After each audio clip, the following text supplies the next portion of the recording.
Bismillahirrahmanirrahim. Assalatu wassalamu ala rasulil karim amma ba'd.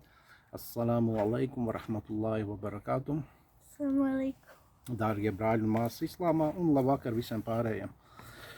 Šajā jaukajā pavasara vakarā atkal man Facebooks izmeta video, šoreiz no preses kluba. Tur tāds īsts izgriezums, 2 minūtes, uzstājās Jānis Āmanis. Es godīgi sakot nezinu, kas viņš ir, jo es te nevaru īsti salasīt. Man tur priekšā tas preses kluba logo. Kārtējais eksperts. Un es izdomāju arī uz šiem 2 minūšu izgriezumu no šitā preses kluba atbildēt, tāpēc, ka šis Jānis būtu ar kaut ko īpašu, bet tāpēc, ka, diemžēl, viņš pauž lielu Latvijas segmenta uzskats un viedokļus. Es gribēju no sākuma izrakstīt punktus, bet, lai ietaupītu laiks, vienkārši paklausīšos un papauzēšu un atbildēšu uzreiz. Tiekšā, ok, tas ir pieņemami.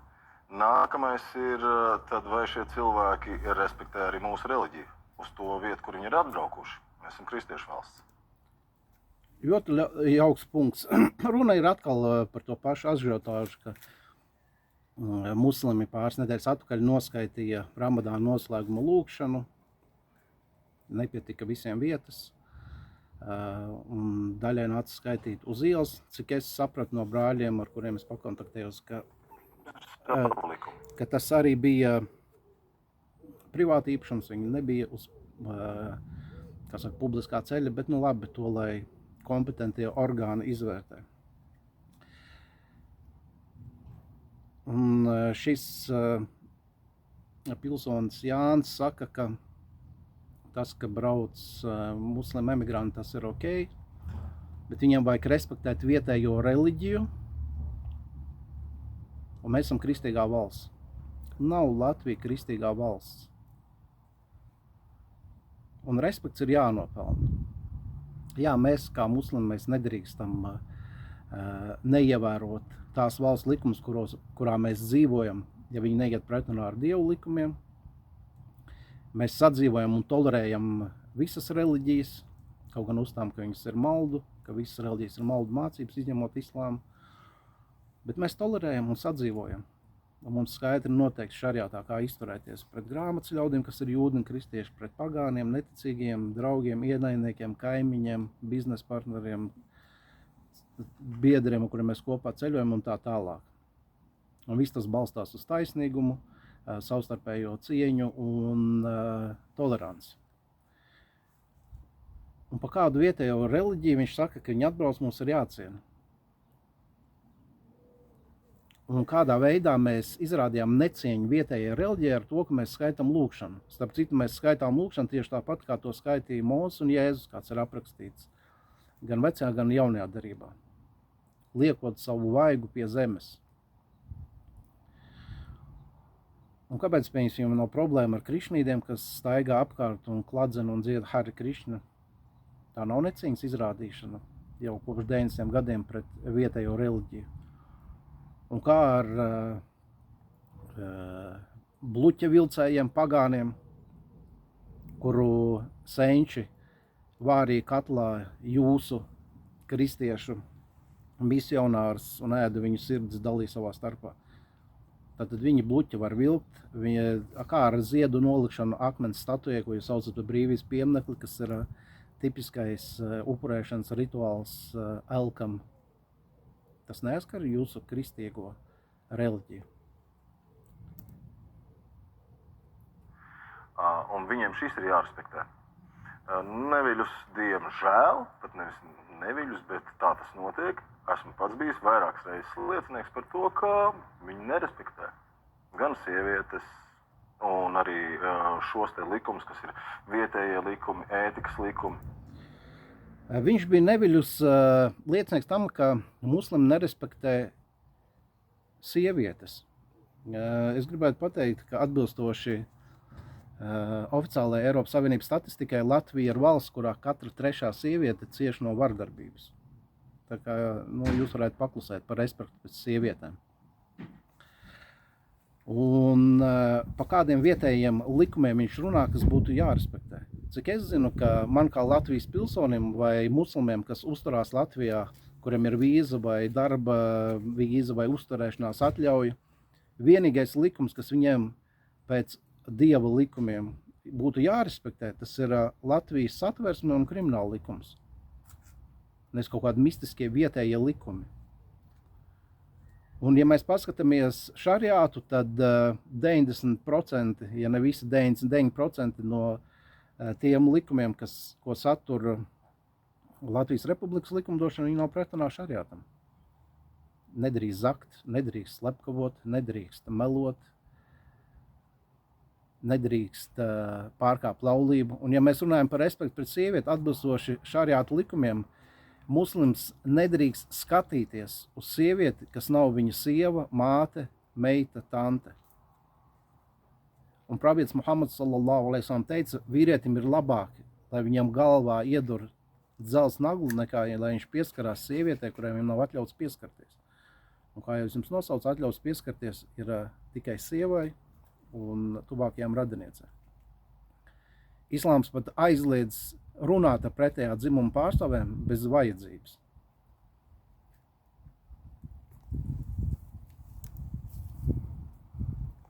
Viņš šos te nerespektē. Bet tas jau ir jautājums, par kur ir jārunā. Un tas ir jautājums, par kur ir jārunā. Tātad muslimiem, tas tikai muslimiem vai imigrantiem vai bēgļiem vai cilvēkiem ar nepareizo ādas krāsu ir jārespektē vietējie likumi un kristīgās vērtības un Latvijas likumdošana.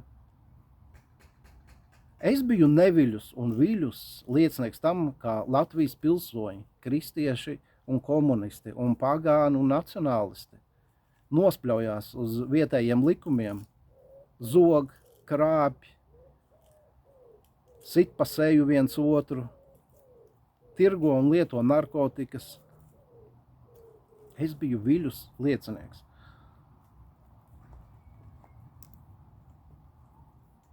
Cilvēku lūdzas, tā ir viņu reliģija, arī to es cienu. Vai tas ir jādara uz ielas? Cilvēku lūdzas ar viņu reliģiju, to viņš ciena, bet vai tas jādara uz ielas? Jautājums, vai uz ielas var lasīt grāmatu vai tikai bibliotēkās? Vai uz ielas var ēst vai tikai restorānos? Viņiem nav citas vietas. Un tad nākamais jautājums ir, ja mēs uztraucamies par to, ka šie cilvēki paliek šeit ar vien vairāk un vairāk, tad kad būs tā kritiskā masa, kad viņi jau sāks pieprasīt Zviedrija, Anglija, izcilu piemēru, jā, lūdzu, tad viņi sāks pieprasīt. Tātad. Izcili piemēri. Anglija, Zviedrija un vadītājs pat Dakivait, jā, kad sasniegs kristisko masu un sāks pieprasīt un apraujās. Pieprasīt ko? Pieprasīt savas konstitūcijā satversmē likumdošanā paredzētās tiesības uz reliģijas brīvību.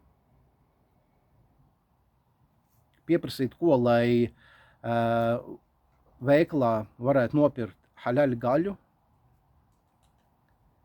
Kāpēc varbūt, ja mēs pastamies, cik procenti ir veģetārieši, es domāju, ka tur nav pat 5%, tad viņiem var būt veģetārais stūrītis, un pat armijā viņi var pieprasīt veģetāro ēdienu, tad kāpēc, lai muslimi, ja sasniegs kritisko masu, un es nezinu, kas jums kritiskā, 5%, 10%, ka varētu sākt pieprasīt, lai būtu haļaļa ēdiens.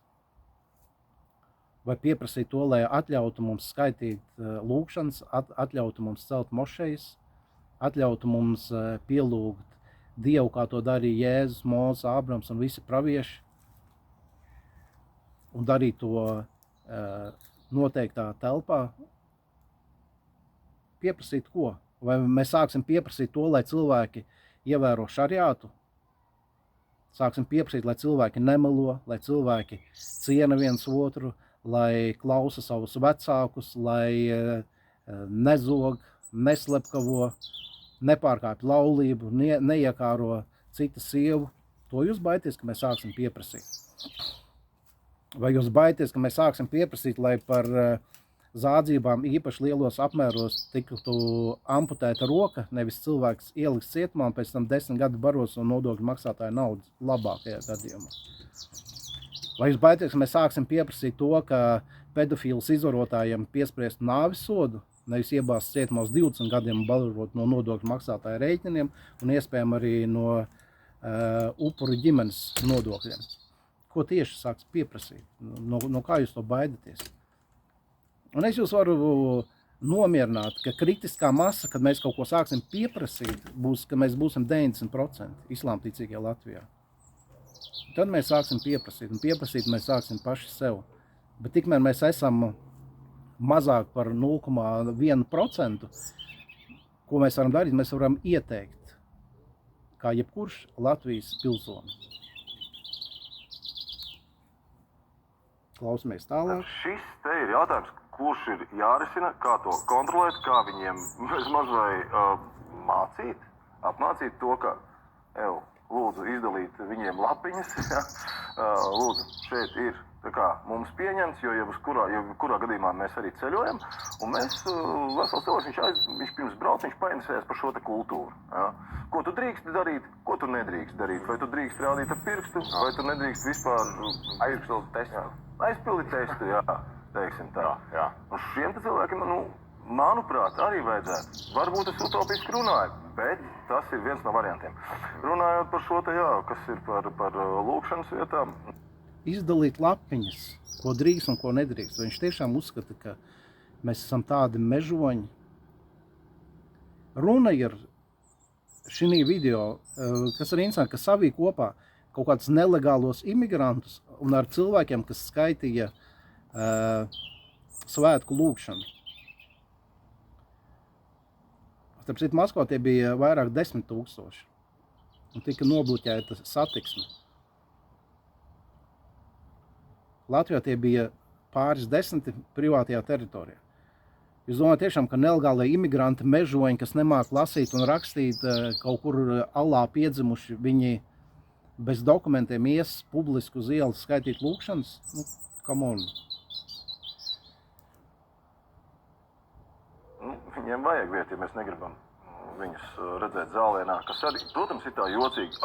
Kas te notiek? Un cilvēki mūsdienās jau ir tik ļoti jau informācijā dzīvo, kas notiek, ģeopolitiskā situācija, sāsinātā, tad viņš jau uzreiz, kas te notiek, ko viņi domā, kāpēc viņi savākušies, labi viņi lūdzās, bet pēc kā viņi noteikti pārspriež, jā. Tas ir tāds. Jā, divējādi sajūtas. Divējādi sajūtas. Iebraucat, ka viņi maitas ne tikai atļaujās noskaitīt lūkšanu, bet pēc tam nevis, lai uzreiz pieceltos un skriet uz strojku, taisīt mājas, ceļus, kas lielākā daļa, ko jūs redzējāt šajā video, tie ir no Uzbekistānas, Taģikstānas viesstrādnieki, kas te legāli strādā, tāpēc, ka latvieši ir vai nodzērušies, vai aizbraukuši uz ārzemēm, kur daudz maz kaut ko strādā. Nevis muti kulsi, bet strādā. Darbs. Nevis modes dizaineri, blogeri un šitie te eksperti, bet strādnieki. Viņi visi ir izbraukuši vai arī nodzērušies. Un tāpēc te ir jāatbrauc no Uzbekistānas, Taģikstānas viesstrādniekiem, kur bija lielākā daļa, kas apmeklē šo svētku lūkšanu. Tātad viņi noskaitīja lūkšanu, nevis aizskrēja uzreiz uz strojku, nevis aizskrēja atpakaļ uz universitāti studēt, nevis aizskrēja atpakaļ uz Stradiņiem operēt slimniekus, bet atļāvās kaut ko apspriest. Iedomājies, viņi vēl kaut ko apspriež. Viņi kaut ko pārdomā. Tas tā, kā saka, kārtējais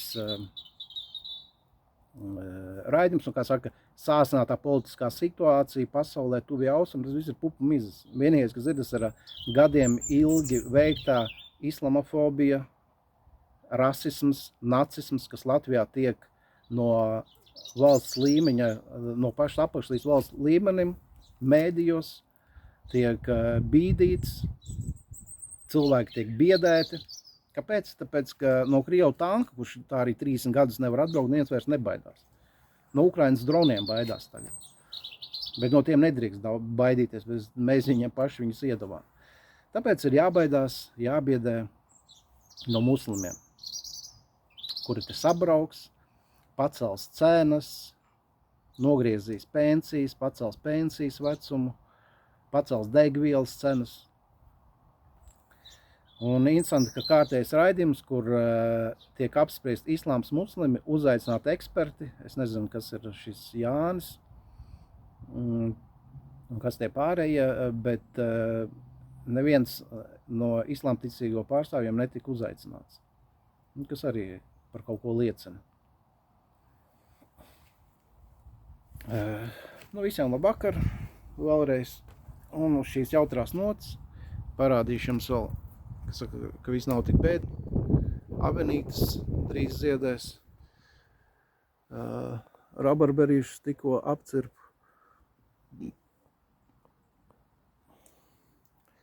Marijam, negribu kaut ko latviešiem pateikt? Nē, pareizi, ko viņiem teikt, viņiem ir eksperti, kur visi jau pateiks mūsu vietā. Un brāļiem, māsām, assalamu alaikum wa rahmatullahi wa barakatuh.